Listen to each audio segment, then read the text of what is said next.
세계 최초의 울트라 와이드 모니터가 출시된 지 약 10년이 더 지났습니다. 그 정도 된 것 같은데. 그러니까 우리가 생각하는 것보다 울트라 와이드 모니터의 역사가 그렇게 길지 않아요.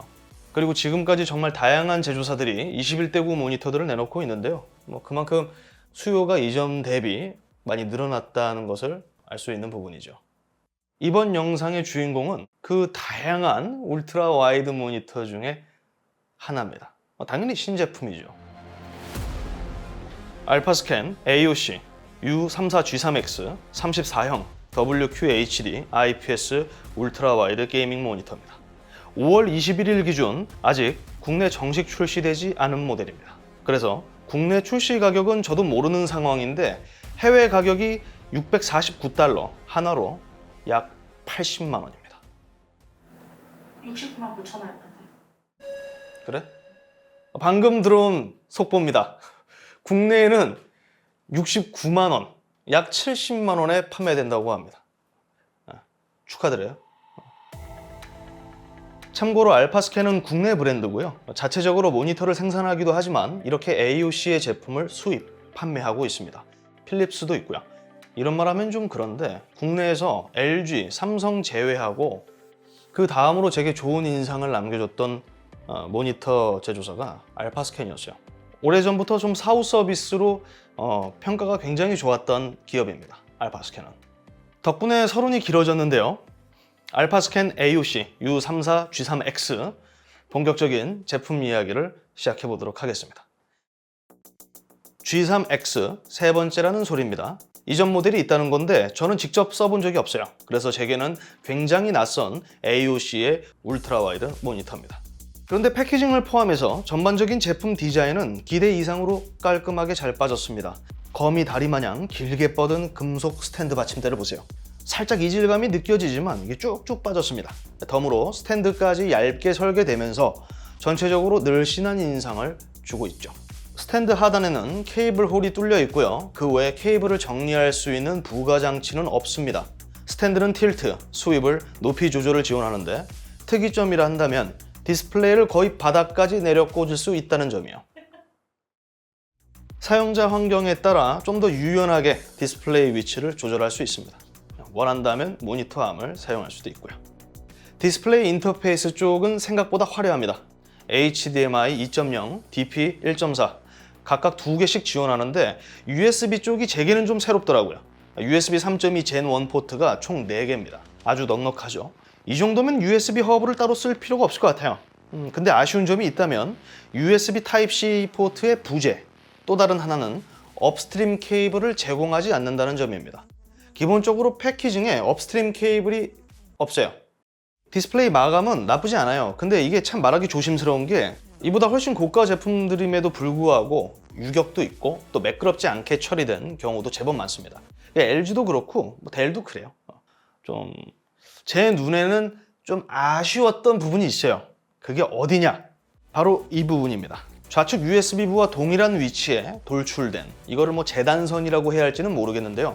어차피 후면이기 때문에 평소 볼 이유는 없지만 이런 작은 부분들까지 잡아냈다면 더 좋은 첫 인상을 남겨줬을 것 같습니다. 내부에는 5W 내장 스피커가 포함됐는데요. 스피커 품질은 크게 칭찬해주기 어렵습니다. 출력은 큰데 음질이 훌륭하진 않아요. 일반적이에요. 디스플레이 베젤은 보다시피 얇고요. 모니터 설정 버튼들은 우측 하단에 위치했습니다. 깔끔해요. 다만 개인적인 욕심에서는 이 전원 버튼이 나머지들과 좀 거리를 두고 있거나 모양을 달리해서 어두운 곳에서도 사용자가 손으로 짚었을 때 전원 버튼임을 알 수 있도록 설계됐으면 더 좋았을 것 같습니다. 모니터 설정을 바꿀 때 의도치 않게 전원 버튼을 계속 눌러서 제품을 끄게 되더라고요. 저만 그런 걸 수도 있는데 그래서 개인적인 욕심이라고 말씀드린 겁니다. 일단 공식적인 제품 사양을 간단하게 설명드리면 34형 WQHD IPS 패널이 적용됐어요. 플랫형입니다. 최대 주사율은 144Hz, 응답 속도는 4ms, MPRT 값은 1ms입니다. 여기서 좀 더 세부적으로 들어가면 픽셀 피치는 0.2325, 양호하고요. 밝기는 티피컬 300니트, 명암비는 1000대1, 8비트 컬러 뎁스, sRGB 119%, DCI-P3 98%의 컬러 커버리지를 지녔습니다. 덤으로 컬러 정확도는 델타 E 값을 충족합니다. 보다 정확한 컬러 표현을 해주는 모니터라는 소리예요. 사양은 생각했던 것 이상으로 준수한 편입니다. 물론 평균 밝기 값이 그리 높지 않다는 것은 충분히 아쉬운 점이라고 저는 생각하지만 이게 밝기만 중요한 건 아니잖아요. 간혹 가다가 최대 밝기만을 중요하게 생각하시는 분들이 여러 계시더라고. 백라이트 균일도, 덤으로 시야각, 응답 속도, 컬러 표현 등등 종합적으로 바라봐야죠. 그렇게 종합적으로 좋은 제품들은 어때요? 비싸요. 이 녀석이 내주는 화면 품질은 어떠한가? 먼저 회색, 흰색 바탕을 기준으로 화면 밝기는 생각했던 것보다 균일합니다. 그러니까 보통의 LCD 모니터들이 대부분 그렇듯 양 측면은 중앙 대비 밝기 값이 조금 낮게 측정되고요. 그래서 정중앙이 최대 약 320니트, 그 외 부분들은 약 280에서 300니트 정도입니다. 그러니까 준수한 편이에요. 시야각은 양호합니다. 그런데 플랫형 21대9와 커브드 21대9 디스플레이의 시야각은 확실히 큰 차이를 갖고 있습니다. 커브드 모니터가 괜히 멋있으라고 휘어놓은 게 아니잖아요. 아무래도 커브드 모니터들은 양끝이 휘어져 있기 때문에 조금 더 가까이서 봐도 이미지 훼손이 더 적게 느껴지는 거죠. 그렇다고 기형적으로 막 엄청 꺾여 있는 커브드 모니터를 권장하고 싶진 않아요. 그건 나도 좀 그래. 그리고 정확히 말씀드리면 21대9 기준이지 16대9는 커브드 저는 안 써요. 굳이 필요가 없거든.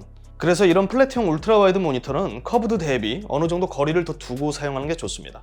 어디까지나 개인적인 의견입니다. 걸으셔도 돼요. 가독성은 훌륭합니다. 문제 없어요. 시원시원합니다. 그리고 평균적으로 IPS 디스플레이들의 아쉬운 점은 VA 대비 낮은 명암비에 있습니다. 그리고 동일한 IPS더라도 패널마다 편차가 있죠. 이 친구 같은 경우에는 IPS 모니터 중에서도 그래도 양호한 편에 속합니다. 절대 떨어지지 않아요. 실질적으로 이미지 작업을 하거나 게임을 하는데 전혀 무리 없는 수준입니다. 추가적으로 좀 더 극적인 안부 표현을 원한다면 감마 설정을 바꾸거나 섀도우 컨트롤을 통해 블랙 레벨을 끌어올려서 조금 더 밝은 게임 화면을 즐길 수 있죠. 해당 모델은 HDR을 지원한다고 말씀드렸습니다. 근데 정확히 해야 할 것은 이 HDR이요, 유사 HDR입니다. 보통 HDR 비주얼이라고도 표현을 하는데 HDR 느낌 나도록 컬러 그레이딩을 해준 거예요. 그럴싸하게 만들어준 거죠. HDR 컨텐츠를 감상할 수는 있어요. 오해하시면 안 됩니다. 엄청 드라마틱한 그런 차이가 나지 않을 뿐이지. 그리고 HDR 모드는 사진, 영화, 게임 이렇게 준비가 됐는데요. 그중 게임 HDR이 게임을 하는데 확실히 가장 밝고 선명한 느낌을 제공합니다. 그런데 채도, 대비값이 좀 크게 높아지기 때문에 이미지 왜곡이 발생하게 됩니다. 저는 그냥 SDR 그대로 사용하는 게 제일 좋았습니다. 제가 설정한 세팅 값에 대해서 간략하게 설명드리면 색 온도라는 게 있잖아요. 따뜻한 색. 이게 가장 밝은 화면을 보여줘요. 일반 LED 조명하고 똑같습니다. 색 온도를 너무 차갑게 하거나 너무 따뜻하게 하면 최대 광량이 줄어들어요.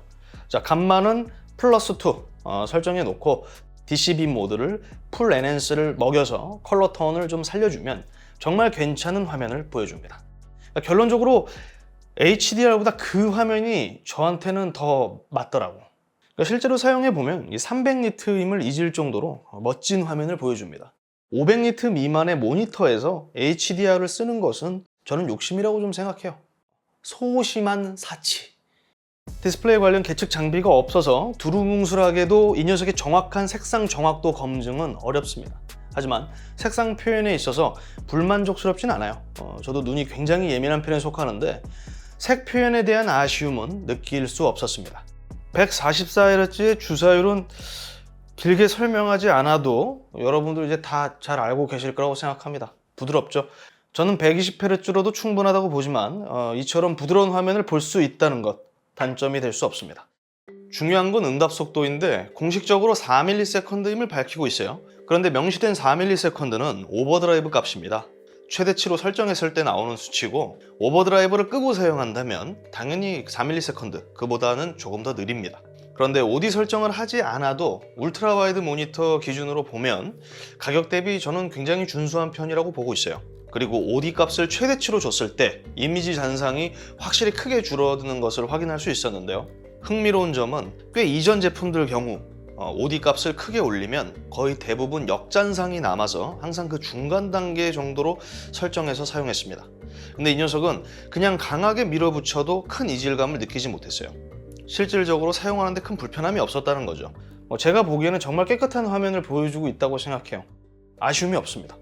추가적으로 MBR 설정을 지원합니다. 명칭대로 움직이는 이미지의 잔상을, 모션 블러를 최소화하는 기능이에요. 이 적용 유무 차이는 제법 나지만 그만큼 희생되는 것들이 있습니다. 대표적으로 전체적인 화면 밝기가 설정값에 따라 어두워집니다. 이는 MBR 기능을 내장한 대부분의 게이밍 모니터들이 거의 똑같아요.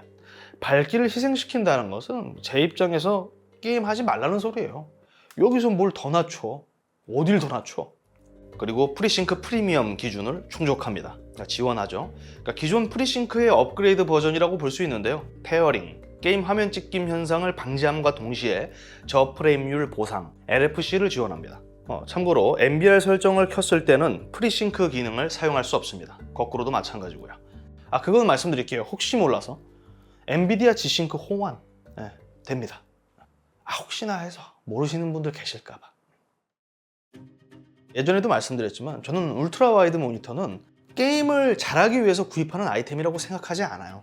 넓은 시야를 바탕으로 게임에 깊이 빠져드는 몰입감, 렛터박스 없이 딱 떨어지는 영화 감상. 물론 영화마다 이 스코프 비율에 따라서 렛터박스가 조금씩 있을 수 있지만 아무튼 그런 이유들 때문에 상대적으로 더 비싼 돈을 주고 구입하는 제품이 울트라 와이드 모니터라고 생각하고 있습니다. 이것저것 다 희생시켜가면서 이런 제품을 써야 한다면 저라면 그냥 16:9 모니터를 씁니다. 아무튼 전체적으로 깔끔하고 군더더기 없는 화면 품질을 갖고 있는 제품이라는 점에서 제게는 꽤나 좋은 인상을 남겨줬습니다. 이 가격대에서 이런 제품이 나올 수 있다는 게 소비자 입장에서는 좋은 거죠. 반대로 이제 저 같은 경우에는 약간 좀 씁쓸해. 저 140 주고선 울트라 와이드 저거 거실에 굴러다녀요 지금. 그리고 마지막으로 얘가 소프트웨어를 지원을 해요. G 메뉴라고. 그러니까 일부 설정들은 이 앱으로 간편하게 설정할 수 있어요. 근데 소프트웨어 반응이 조금 느려요. 컴퓨터와 모니터가 연동되는 속도가 제법 느리다는 거예요. 그래서 조준선도 이렇게 그냥 바로 띄울 수 있고, 이렇게 게임 모드, 밝기, 섀도우 컨트롤 이렇게 핫키를 지정해서 언제든지 설정을 바꿀 수 있죠.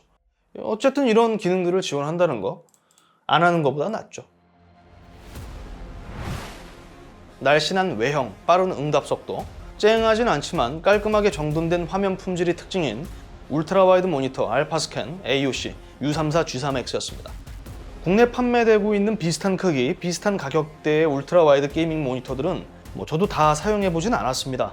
그런 이유로 해당 제품이 다른 비슷한 급의 모니터들과 비교했을 때 얼마만큼의 품질 차이를 내주는지 명확한 답을 드리기는 어렵습니다. 직접 나란히 두고 써보지 않는 이상 알 길이 없거든요. 예를 들어 사양이 얼추 비슷하거나 더 좋은데 훨씬 저렴한 제품도 있거든요. 그래서 이 녀석이 가성비가 매우 훌륭한 제품이다 이렇게 말하기는 어렵습니다. 하지만 저는 이렇게 생각합니다. 싼 건 싼 이유가 있다. 그러니까 비싸다고 무조건 좋은 제품은 아니지만 제가 디스플레이 시장에서 배운 점은 싼 건 싼 이유가 있다는 거예요. 이번 AOC U34G3X는 꽤나 보장된 화면 품질을 갖고 있는 제품이라고 보고요. 특히 알파스캔 AOC 브랜드의 좋은 감정을 지닌 유저분들에게는, 소비자들에게는 이번에도 좀 믿고 구입할 수 있는 그런 제품이지 않나 라는 생각을 하면서 영상 마무리 짓도록 하겠습니다. 이상 디몽크였고요. 전 다음 영상으로 또 찾아뵙도록 하겠습니다. 시청해주셔서 감사합니다. 그런데 말입니다. 그래도 더 밝았으면 하는 아쉬움은 있습니다. 아니 이게 400니트 정도만 됐어도 딱인데 진짜 이유가 있으니까 그렇지 않을까라는 생각해봐요.